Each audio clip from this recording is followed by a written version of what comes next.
টানা বৃষ্টিতে মাদারীপুরে জল দুর্ভোগ, বাড়ি থেকে রাস্তায় পানি, দিশেহারা হয়ে পড়ছে সাধারণ মানুষরা।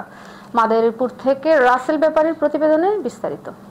মাদারীপুর শহরের বিভিন্ন স্থানে টানা বৃষ্টিতে জলাবদ্ধতা দেখা দিয়েছে। গত 24 ঘন্টায় 69.4 মিলিমিটার বৃষ্টিপাতের রেকর্ড করা হয়েছে এবং আবহাওয়া অফিসের পূর্বাভাস অনুযায়ী এই পরিস্থিতি আরও কয়েকদিন থাকতে পারে বলে জানানো হয়েছে।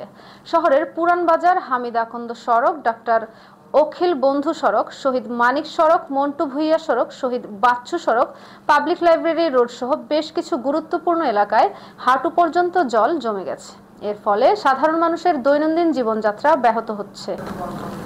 বৃষ্টির কারণে বাড়ির উঠানে পানি জমে যাওয়ায় এবং পানি সরানোর রাস্তা বন্ধ থাকার কারণে শহরের পানি নিষ্কাশন হতে পারছে না।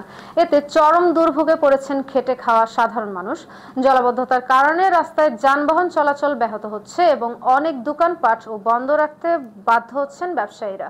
ভুক্তভোগী নগরবাসী জানান, অপরিকল্পিত ড্রেনেজ ব্যবস্থা এবং নিয়মিত খাল ও ড্রেন পরিষ্কার না করার কারণে সামান্য বৃষ্টিতেই এই অবস্থার সৃষ্টি হয়েছে। তারা দ্রুত এই সমস্যার সমাধানের জন্য পৌর কর্তৃপক্ষের দৃষ্টি আকর্ষণ করবে। পৌর কর্তৃপক্ষ জানিয়েছে, শহরের ঐতিহ্যবাহী খালগুলো দীর্ঘদিন ধরে বেদখল হয়ে যাওয়ায় পানি প্রবাহে বাধা সৃষ্টি হচ্ছে।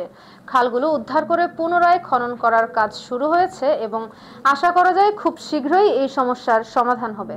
তবে বর্তমানে টানা বৃষ্টির কারণে মাদারীপুর শহরের স্বাভাবিক জীবনযাত্রা ব্যাহত হচ্ছে এবং নগরবাসী চরম ভোগান্তি পোহাচ্ছেন।